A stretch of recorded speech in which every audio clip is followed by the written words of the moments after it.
चाय पार्टी में कोई विशेष बात नहीं हुई। रतन के साथ उसकी एक नाते की बहन और थी। वकील साहब न आए थे। दयानाथ ने उतनी देर के लिए घर से टल जाना ही उचित समझा। हाँ, रमेश बाबू बरामदे में बराबर खड़े रहे। रमानाथ ने कई बार चाहा कि उन्हें भी पार्टी में शरीक कर लें, पर रमेश में इतना साहस न था। जालपा ने दोनों मेहमानों को अपनी सास से मिलाया। ये युवतियां उन्हें कुछ ओछी जान पड़ी। उनका सारे घर में दौड़ना, धम धम करके कोठे पर जाना, छत पर इधर उधर उचकना, खिलखिलाकर हंसना उन्हें हुड़दंगपन मालूम होता था। उनकी नीति में बहू बेटियों को भारी और लज्जाशील होना चाहिए था। आश्चर्य यह था कि आज जालपा भी उन्हीं में मिल गई थी। रतन ने आज कंगन की चर्चा तक ना की। अभी तक रमानाथ को पार्टी की तैयारियों में इतनी फुर्सत नहीं मिली थी कि गंगू की दुकान तक जाता। उसने समझा था गंगू को 600 रुपए दे दूंगा तो पिछले हिसाब में जमा हो जाएंगे, केवल 250 रुपए और रह जाएंगे। इस नए हिसाब में 600 और मिला के फिर 850 रह जाएंगे। इस तरह से उसे अपनी साख जमाने का सुअवसर मिल जाएगा। दूसरे दिन रमानाथ खुश होता हुआ गंगू की दुकान पर पहुंचा और रोब से बोला, क्या रंग ढंग है महाराज, कोई नई चीज बनवाई है इधर? रमानाथ के टाल मटोल से गंगू इतना विरक्त हो रहा था कि आज कुछ रुपए मिलने की आशा भी उसे प्रसन्न ना कर सकी। शिकायत के ढंग से बोला, बाबू साहब, चीजें कितनी बनी और कितनी बिकी, आपने तो दुकान पर आना ही छोड़ दिया। इस तरह की दुकानदारी हम लोग नहीं करते। 8 महीने हुए आपके यहाँ से एक पैसा भी नहीं मिला। रमानाथ ने कहा, भाई, खाली हाथ दुकान पर आते शर्म आती है। हम उन लोगों में नहीं हैं जिनसे तकाजा करना पड़े। आज ये 600 रुपए जमा कर लो और एक अच्छा सा कंगन तैयार कर दो। गंगू ने रुपए लेकर संदूक में रखे और बोला, बन जाएंगे, बाकी रुपए कब तक मिलेंगे? रमानाथ ने कहा, बहुत जल्द। गंगू बोला, हाँ बाबूजी, अब पिछला हिसाब साफ कर दीजिए।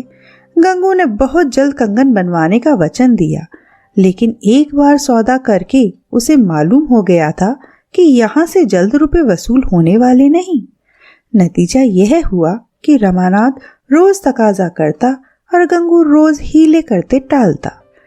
कभी कारीगर बीमार पड़ जाता, कभी अपनी स्त्री की दवा कराने ससुराल चला जाता, कभी उसके लड़के बीमार हो जाते। 1 महीना गुजर गया और कंगन न बने। रतन के तकाजों के डर से रमानाथ ने पार्क जाना छोड़ दिया, मगर उसने घर तो देख ही रखा था। इस 1 महीने में कई बार तकाजा करने आई। आखिर जब सावन का महीना आ गया तो उसने एक दिन रमानाथ से कहा, वह सुअर नहीं बनाकर देता तो तुम किसी और कारीगर को क्यों नहीं देते? रमानाथ बोला, उस पाजी ने ऐसा धोखा दिया कि कुछ ना पूछो, बस रोज आजकल किया करता है। मैंने बड़ी भूल की जो उसे पेशगी रुपए दे दिए। अब उससे रुपए निकलना मुश्किल है। रतन ने कहा, आप मुझे उसकी दुकान दिखा दीजिए, मैं उसके बाप से वसूल कर लूंगी। तावान अलग, ऐसे बेईमान आदमी को पुलिस में देना चाहिए। जालपा ने कहा, हाँ और क्या, सभी सुनार देर करते हैं, मगर ऐसा नहीं रुपए डकार जाएं और चीज के लिए महीनों दौड़ाएं। रमानाथ ने सिर खुजलाते हुए कहा, आप 10 दिन और सब्र करें, मैं आज ही उससे रुपए लेकर किसी दूसरे सर्राफ को दे दूंगा। रतन बोली, आप मुझे उस बदमाश की दुकान दिखा क्यों नहीं देते, मैं हंटर से बात करूं। रमानाथ, कहता तो हूँ 10 दिन के अंदर आपको कंगन मिल जाएंगे। रतन, आप खुद ही ढीले हुए जाते हैं, आप उसकी लल्लो चप्पो की बातों में आ जाते होंगे। एक बार कड़े पड़ जाते तो मजाल थी कि यूं हीले हवाले करता। आखिर रतन बड़ी मुश्किल से विदा हुई। उसी दिन गंगू ने साफ जवाब दे दिया, बिना आधे रुपए लिए कंगन ना बन सकेंगे, पिछला हिसाब भी बेबाक हो जाना चाहिए। रमानाथ को मानो गोली लग गई। बोला, महाराज, ये तो भलमनसी नहीं है, एक महिला की चीज है, उन्होंने पेशगी रुपए दिए थे, सोचो मैं उन्हें क्या मुंह दिखाऊंगा। मुझसे अपने रुपए के लिए पुरनोट लिखा लो, स्टाम्प लिखा लो, और क्या करोगे? गंगू बोला, पुरनोट को शहद लगाकर चाटूंगा क्या? 8-8 महीने का उधार नहीं होता, महीना 2 महीना बहुत है। आप तो बड़े आदमी हैं, आपके लिए 500-600 रुपए कौन बड़ी बात है, कंगन तैयार हैं। रमानाथ ने दांत पीस कर कहा, अगर यही बात थी तो तुमने 1 महीना पहले क्यों ना कह दी, अब तक मैंने रुपए की कोई फिक्र की होती ना। गंगू बोला, मैं क्या जानता था, आप इतना भी नहीं समझ रहे हैं। रमानाथ निराश होकर घर लौट आया। अगर इस समय भी उसने जालपा से सारा वृतांत साफ साफ कह दिया होता तो उसे चाहे कितना ही दुख होता, पर वह अपना कंगन उतार कर दे देती। लेकिन रमानाथ में इतना साहस ना था। वह अपनी आर्थिक कठिनाइयों की दशा कहकर उसके कोमल हृदय पर आघात ना कर सकता था। इसमें संदेह नहीं कि रमानाथ को 100 रुपए के करीब ऊपर से मिल जाते थे और वह किफायत करना जानता तो इन 8 महीनों में दोनों सर्राफों के कम से कम आधे रुपए अवश्य दे देता। लेकिन ऊपर की आमदनी थी तो ऊपर का खर्च भी था। जो कुछ मिलता था सैर सपाटे में खर्च हो जाता था और सराफों को देना किसी एक मुश्त रकम की आशा में रुका हुआ था। कौड़ियों से रुपए बनाना वणिकों का ही काम है। बाबू लोग तो रुपए की कौड़ियां ही बनाते हैं। कुछ रात जाने पर रमानाथ ने एक बार फिर सराफे का चक्कर लगाया। बहुत चाहा किसी सर्राफ को झांसा दूं, पर कहीं दाल ना गली। बाजार में बेतार की खबरें चला करती हैं। रमानाथ को रात भर नींद नहीं आई। यदि आज उसे 1000 का रुक्का लिखकर कोई 500 रुपए भी दे देता तो वह निहाल हो जाता, पर अपनी जान पहचान वालों में उसे ऐसा कोई नजर न आता था। अपने मिलने वालों में उसने सभी से अपनी हवा बांध रखी थी। खिलाने पिलाने में खुले हाथों रुपया खर्च करता था। अब किस मुंह से अपनी विपत्ति कहे। वह पछता रहा था कि नाहक गंगू को रुपए दे दिए। गंगू नालिश करने तो जाता ना था। इस समय यदि रमानाथ को कोई भयंकर रोग हो जाता तो वह उसका स्वागत करता। कम से कम 10-5 दिन की मोहलत तो मिल जाती, मगर बुलाने से तो मौत भी नहीं आती। वह तो उसी समय आती है जब हम उसके लिए बिल्कुल तैयार नहीं होते। ईश्वर कहीं से कोई तार ही भिजवा दे। कोई ऐसा मित्र भी नजर नहीं आता जो उसके नाम फर्जी तार भेज देता। वह इन्हीं चिंताओं में करवटें बदल रहा था कि जालपा की आंख खुल गई। रमानाथ ने तुरंत चादर से मुंह छिपा लिया, मानो बेखबर सो रहा है। जालपा ने धीरे से चादर हटाकर उसका मुंह देखा और उसके सोता पाकर ध्यान से उसका मुंह देखने लगी। जागरण और निद्रा का अंतर उससे छिपा ना रहा। उसे धीरे से हिलाकर बोली, क्या अभी तक जाग रहे हो? रमानाथ क्या जाने क्यों नींद नहीं आ रही है। बड़े बड़े सोचता था कुछ दिनों के लिए कहीं बाहर चला जाऊं, कुछ रुपए कमा लाऊं। जालपा बोली, मुझे भी लेते चलोगे ना? रमानाथ ने कहा, तुम्हें परदेश में कहाँ लिए फिरूंगा। जालपा ने कहा, तो मैं यहाँ अकेली रह चुकी, 1 मिनट तो रहूंगी नहीं, मगर जाओगे कहाँ? रमानाथ ने कहा, अभी कुछ निश्चय नहीं कर सका हूँ। जालपा ने पूछा, तो क्या सचमुच मुझे छोड़कर चले जाओगे? मुझसे तो 1 दिन भी न रहा जाए। मैं समझ गई तुम मुझसे मोहब्बत नहीं करते, केवल मुंह देखे की प्रीति करते हो। रमानाथ ने कहा, तुम्हारे प्रेम पाश ही ने मुझे यहाँ बांध रखा है, नहीं तो अब तक कहीं चला गया होता। जालपा बोली, बातें बना रहे हो। अगर तुम्हें मुझसे सच्चा प्रेम होता तो तुम कोई पर्दा ना रखते। तुम्हारे मन में जरूर कोई ऐसी बात है जो तुम मुझसे छिपा रहे हो। कई दिनों से देख रही हूँ तुम चिंता में डूबे रहते हो। मुझसे क्यों नहीं कहते? जहाँ विश्वास नहीं है वहाँ प्रेम कैसे रह सकता है? रमानाथ बोला, यह तुम्हारा भ्रम है जालपा, मैंने तो तुमसे कभी पर्दा नहीं रखा। जालपा ने पूछा, तो तुम मुझे सचमुच दिल से चाहते हो? रमानाथ, यह क्या मुंह से कहूँगा जब ही। जालपा, अच्छा अब मैं एक प्रश्न करती हूँ, संभले रहना। तुम मुझसे क्यों प्रेम करते हो? तुम्हें मेरी कसम है, सच बताना। रमानाथ, यह तो तुमने बेढब प्रश्न किया। अगर मैं तुमसे यही प्रश्न पूछूं तो तुम मुझे क्या जवाब दोगी? जालपा, मैं तो जानती हूँ। रमानाथ, बताओ। जालपा, तुम बतला दो, मैं भी बतला दूं। रमानाथ, मैं तो जानता ही नहीं, केवल इतना ही जानता हूँ कि तुम मेरे रोम रोम में रम रही हो। जालपा, सोच कर बतलाओ। मैं आदर्श पत्नी नहीं हूँ, इसे मैं खूब जानती हूँ। पति सेवा अब तक मैंने नाम को भी नहीं की। ईश्वर की दया से तुम्हारे लिए अब तक कष्ट सहने की जरूरत ही नहीं पड़ी। घर गृहस्थी का कोई काम मुझे नहीं आता, जो कुछ सीखा यहीं सीखा, फिर तुम्हें मुझसे क्यों प्रेम है?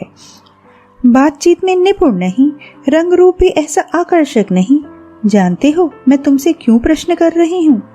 रमानाथ, क्या जाने भाई, मेरी समझ में तो कुछ नहीं आ रहा है। जालपा, मैं इसलिए पूछ रही हूँ कि तुम्हारे प्रेम को स्थायी बना सकूं। रमानाथ, मैं कुछ नहीं जानता जालपा, ईमान से कहता हूँ तुम में कोई कमी नहीं, कोई दोष है, यह बात आज तक मेरे ध्यान में नहीं आई।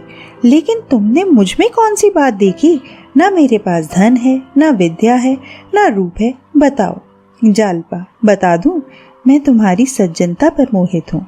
अब तुमसे क्या छिपाऊं? जब मैं यहाँ आई तो यद्यपि तुम्हें अपना पति समझती थी, लेकिन कोई बात कहते या करते समय मुझे चिंता होती थी कि तुम उसे पसंद करोगे या नहीं। यदि तुम्हारे बदले मेरा विवाह किसी दूसरे पुरुष से हुआ होता तो उसके साथ भी मेरा यही व्यवहार होता। यह पत्नी और पुरुष का रिवाजी नाता है। पर अब मैं तुम्हें गोपियों के कृष्ण से भी ना बदलूंगी। लेकिन तुम्हारे दिल में अब भी चोर है, तुम अब भी मुझसे किसी किसी बात में पर्दा रखते हो। रमानाथ, यह तुम्हारी केवल शंका है जालपा, मैं दोस्तों से भी कोई दुराव नहीं करता, फिर तुम तो मेरी हृदयेश्वरी हो। जालपा, मेरी तरफ देखकर बोलो, आंखें नीची करना मर्दों का काम नहीं है।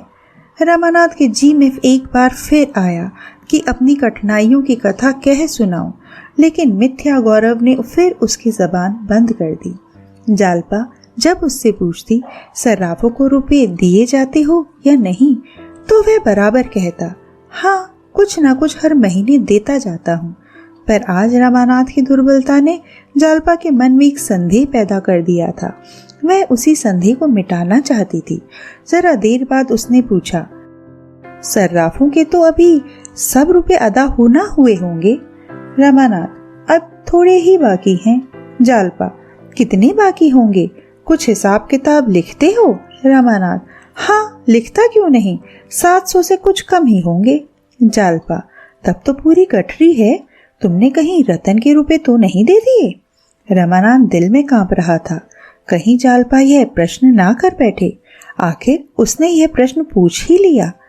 उस वक्त भी यदि रमानाथ ने साहस करके सच्ची बात स्वीकार कर ली होती तो शायद उसके संकटों का अंत हो जाता।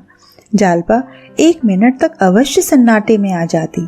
संभव है क्रोध और निराशा के आवेश में 2-4 कटु शब्द मुंह से निकालती, लेकिन फिर शांति हो जाती। दोनों मिलकर कोई ना कोई युक्ति सोच निकालते। जालपा यदि रतन से यह रहस्य कह सुनाती तो रतन अवश्य मान जाती।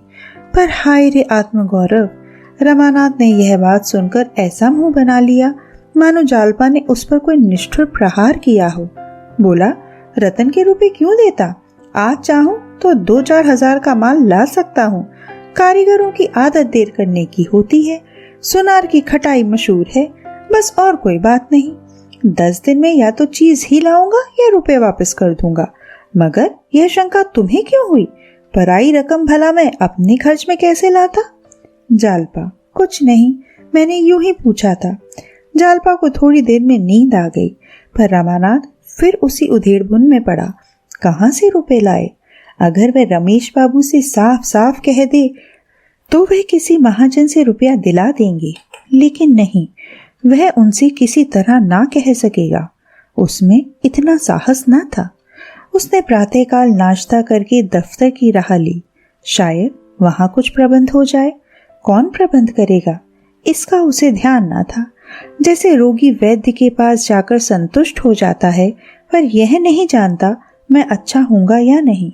यही दशा इस समय रमानाथ की थी। दफ्तर में चपरासी के सिवा और कोई ना था। रमानाथ रजिस्टर खोलकर अंकों की जांच करने लगा। कई दिनों से मीजान नहीं दिया गया था, पर बड़ी बाबू के हस्ताक्षर मौजूद थे। अब मीजान दिया तो 2500 निकले। एकाएक उसे एक बात सूझी, क्यों ना 2500 की जगह मीजान में 2000 लिख दूं? रसीद बही की जांच कौन करता है? अगर चोरी पकड़ी भी गई तो कह दूंगा मीजान लगाने में गलती हो गई। मगर इस विचार को उसने मन में टिकने ना दिया। इस भय से कि कहीं चित चंचल ना हो जाए, उसने पेंसिल के अंकों पर रोशनाई फेर दी और रजिस्टर को दराज में बंद करके इधर उधर घूमने लगा। इक्की दुक्की गाड़ियां आने लगीं। गाड़ी वालों ने जो देखा बाबू साहब आज यही हैं, तो सोचा जल्दी से चुंगी देकर छुट्टी पा जाए। रमानाथ ने इस कृपा के लिए दस्तूरी की दूनी रकम वसूल की और गाड़ी वालों ने शौक से दी, क्योंकि यह मंडी का समय था और 12-1 बजे तक चुंगी घर से फुर्सत पाने की दशा में 24 घंटे का हर्ज होता था। मंडी 10-11 बजे बंद हो जाती थी। दूसरे दिन का इंतजार करना पड़ता था। अगर भाव रुपए में आध पाव भी गिर गया तो सैकड़ों के मत्थे गई। 10-5 रुपए का बल खा जाने में उन्हें क्या आपत्ति हो सकती थी। रमानाथ को आज यह नई बात मालूम हुई। सोचा, आखिर सुबह को मैं घर ही पर तो बैठा रहता हूँ, अगर यहाँ आकर बैठ जाऊं तो रोज 10-5 रुपए हाथ आ जाएं, फिर तो 6 महीने में सारा झगड़ा साफ हो जाए। मान लो रोज ये चांदी ना होगी, 15 ना सही 10 मिलेंगे, 5 मिलेंगे। अगर सुबह को रोज 5 रुपए मिल जाएं और इतने ही दिन भर में और मिल जाएं, तो 5-6 महीने में मैं ऋण से मुक्त हो जाऊं। उसने दराज खोलकर फिर रजिस्टर निकाला। यह हिसाब लगा लेने के बाद अब रजिस्टर में हेर फेर का देना उसे इतना भयंकर ना जान पड़ा। नया रंगरूट जो पहली बंदूक की आवाज से चौंक पड़ता है, आगे चलकर गोलियों की वर्षा से भी नहीं घबराता। रमानाथ दफ्तर बंद करके भोजन करने घर जाने ही वाला था कि एक बिसाती का ठेला आ पहुंचा। रमानाथ ने कहा, लौटकर चुंगी लूंगा। बिसाती ने मिन्नत करनी शुरू की। उसे कोई बड़ा जरूरी काम था। आखिर 10 रुपए पर मामला ठीक हुआ। रमानाथ ने चुंगी ली, रुपए जेब में रखे और घर चला। 25 रुपए केवल 2-2.5 घंटों में आ गए। अगर 1 महीने भी ये औसत रहे तो पल्ला पार है। उसे इतनी खुशी हुई कि वह भोजन करने घर ना गया, बाजार से भी कुछ नहीं मंगवाया। रुपए भुनाते हुए उसे 1 रुपया कम हो जाने का ख्याल हुआ। वह शाम तक बैठा काम करता रहा। 4 रुपए और वसूल हुए। चिराग जले वह घर चला तो उसके मन पर से चिंता और निराशा का बहुत कुछ बोझ उतर चुका था। अगर 10 दिन यही तेजी हो रही तो रतन से मुंह चुराने की नौबत ना आएगी। 9 दिन गुजर गए। रमानाथ रोज प्रातः दफ्तर जाता और चिराग जले लौटता। वह रोज यही आशा लेकर जाता कि आज कोई बड़ा शिकार फंस जाएगा, पर वह आशा ना पूरी होती। इतना ही नहीं, पहले दिन की तरह फिर कभी भाग्य का सूर्य ना चमका।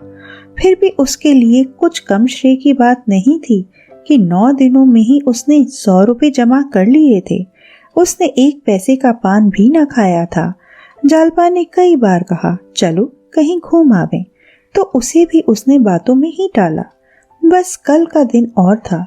कल आकर रतन कंगन मांगेगी तो उसे वह क्या जवाब देगा। दफ्तर से आकर वह इसी सोच में बैठा हुआ था, क्या वह 1 महीना भर के लिए और ना मान जाएगी। इतने दिन वह और ना बोलती तो शायद वह उससे उऋण हो जाता। उसे विश्वास था कि मैं उससे चिकनी चुपड़ी बातें करके राजी कर लूंगा। अगर उसने जिद की तो मैं उससे कह दूंगा सर्राफ रुपए नहीं लौटाता। सावन के दिन थे, अंधेरा हो चला था। रमानाथ सोच रहा था रमेश बाबू के पास चलकर 2-4 बाजियां खेल आऊं, मगर बादलों को देख देख रुक जाता था। इतने में रतन आ पहुंची।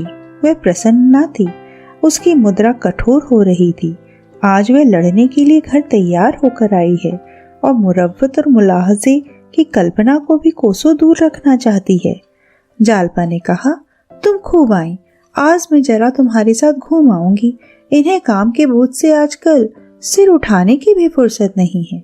रतन ने निष्ठुरता से कहा, मुझे आज बहुत जल्द घर लौट जाना है, बाबूजी को कल याद दिलाने आई हूँ। रमानाथ उसका लटका हुआ मुंह देखकर ही मन में सहम रहा था। किसी तरह उसे प्रसन्न करना चाहता था। बड़ी तत्परता से बोला, जी हाँ, खूब याद है। अभी सर्राफ की दुकान से चला आ रहा हूँ। रोज सुबह शाम घंटे भर हाजिरी देता हूँ, मगर इन चीजों में समय बहुत लगता है। दाम तो कारीगरी के हैं, मालियत देखिए तो कुछ नहीं। 2 आदमी लगे हुए हैं पर शायद अभी 1 महीने से कम में चीज तैयार ना हो, पर होगी लाजवाब, जी खुश हो जाएगा।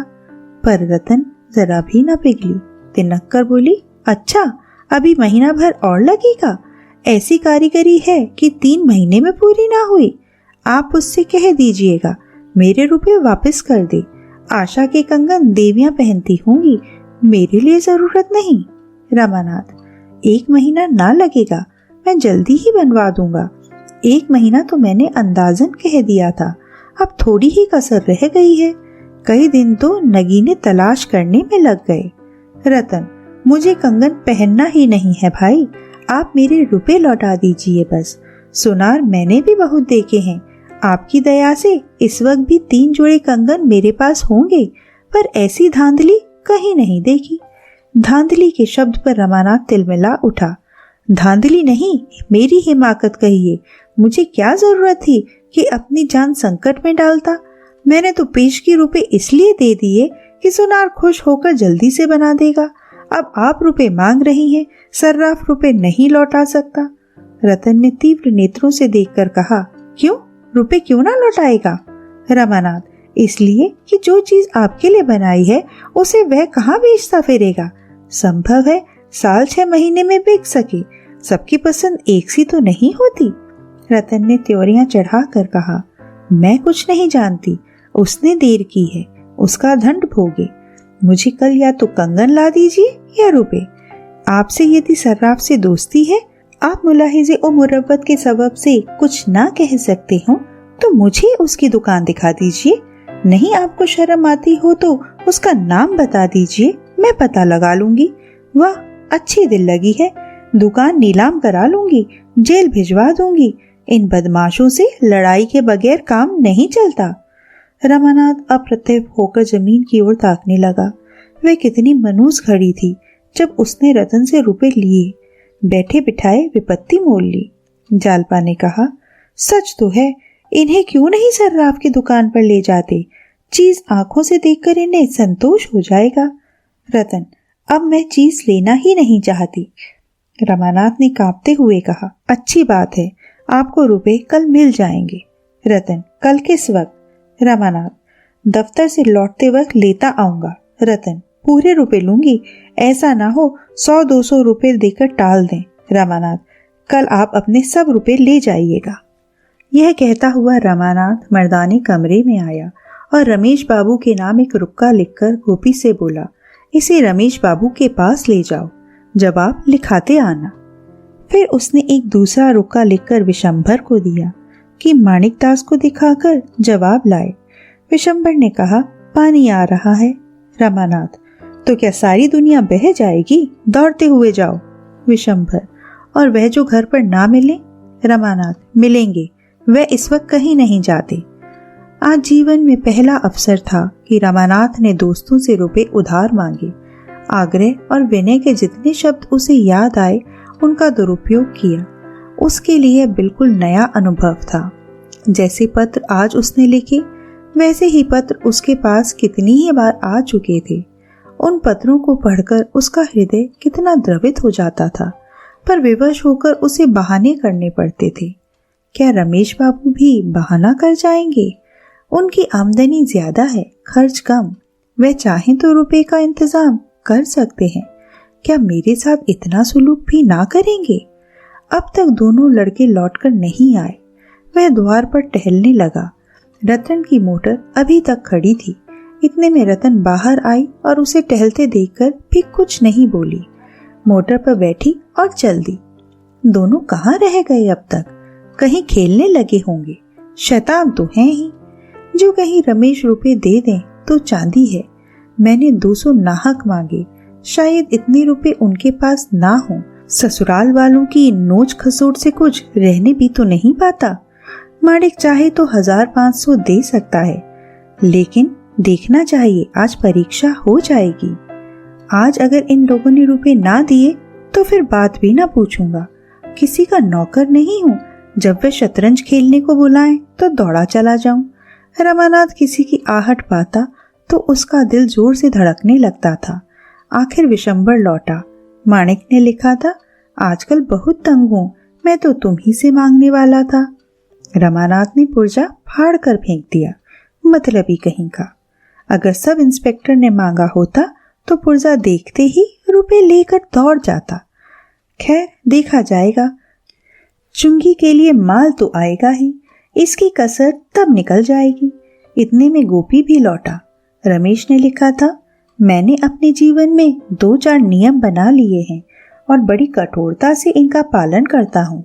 उनमें से एक नियम यह भी है कि मित्रों से लेन देन का व्यवहार ना करूँगा।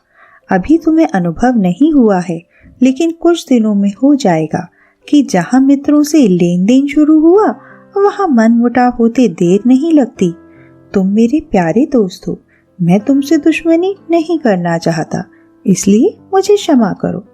रमानाथ ने इस पत्र को भी फाड़कर फेंक दिया और कुर्सी पर बैठकर दीपक की ओर टकटकी बांधकर देखने लगा। दीपक उसे दिखाई देता था, इसमें संदेह है। इतनी ही एकाग्रता से वह कदाचित आकाश की काली अभेद्य मेघ राशि की ओर ताकता। मन की एक दशा वह भी होती है जब आंखें खुली होती हैं और कुछ नहीं सूझता, कान खुले रहते हैं और कुछ नहीं सुनाई देता।